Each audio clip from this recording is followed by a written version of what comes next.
Hey everybody, it's Lisa with TNL Pottery. Happy New Year. Happy 2023. It's a new year, so with my pottery journey, I would like to expand.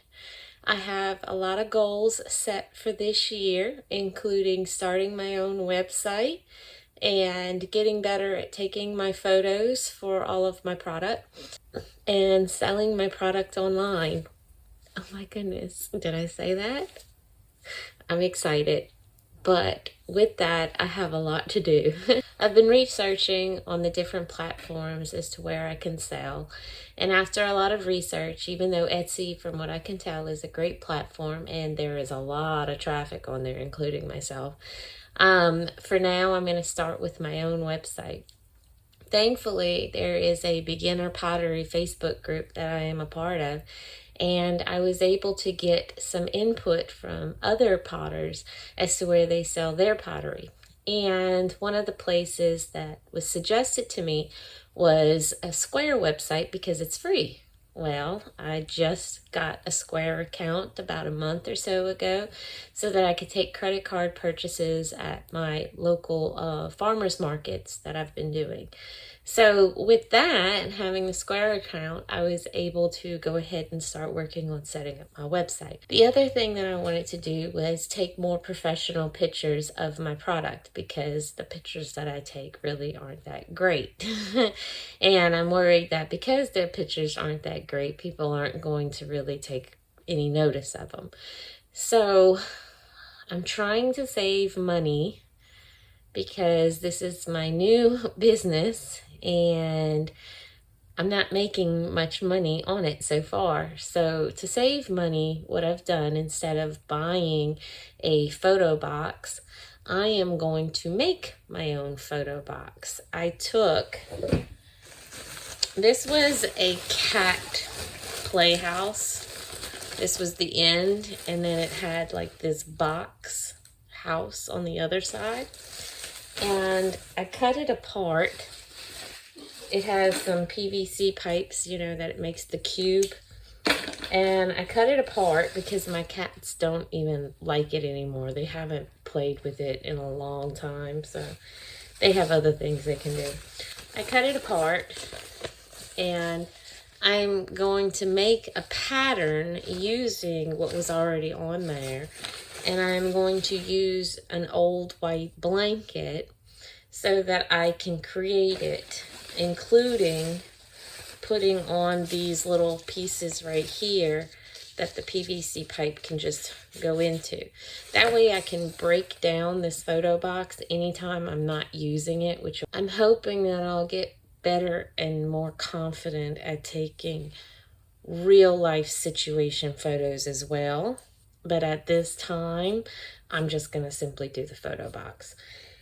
So that is what I am working on right now, is cutting this apart and creating the pattern and cutting it on the fabric so that I can sew it together. Okay, so this is going to be my pattern for the top, bottom, and two sides. And then this is going to be my pattern for where the PVC pipe goes into. This has to be stitched onto this.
Okay, full disclaimer, don't copy what I just did.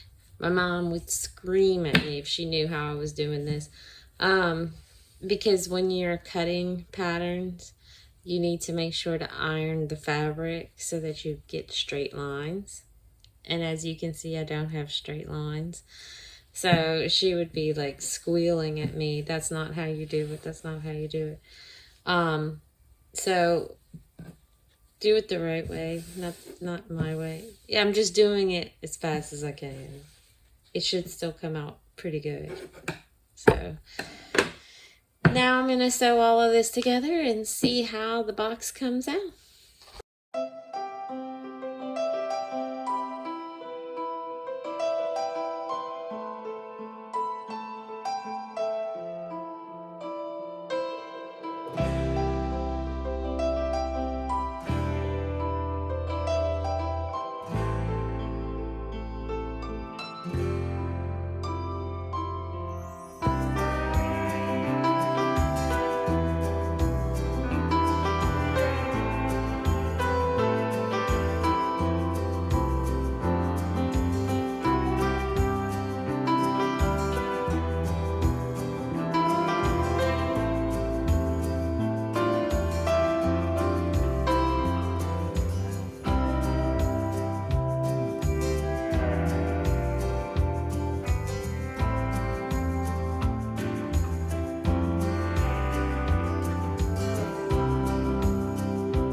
And there you have it, my photo box. I hope it works. I probably could have put one more of these on here to make it to where it doesn't sag, but I figured it'd be sitting on a table or something. So I'm going to take it apart again and wash it and then try it out for the first time. There are other ways that I have thought of making photo boxes. One is to take a cardboard box, cut out the two sides of it to where the light can come through, and then painting the inside either black or white. I thought about those fold up grocery bag things that, you know, you can fold to where there's nothing to it and then it'll pop out. Those would probably work good.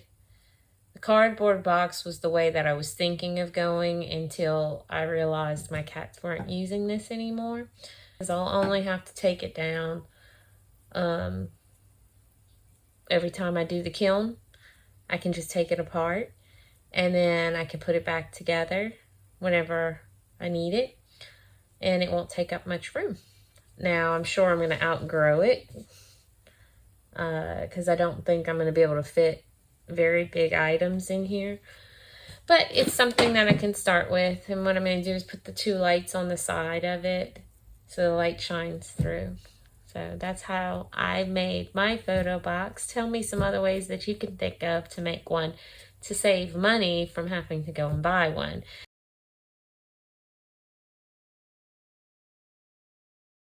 It's not my best sewing job.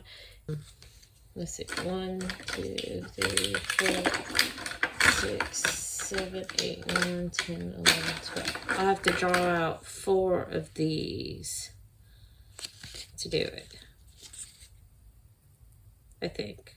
It might be more than that.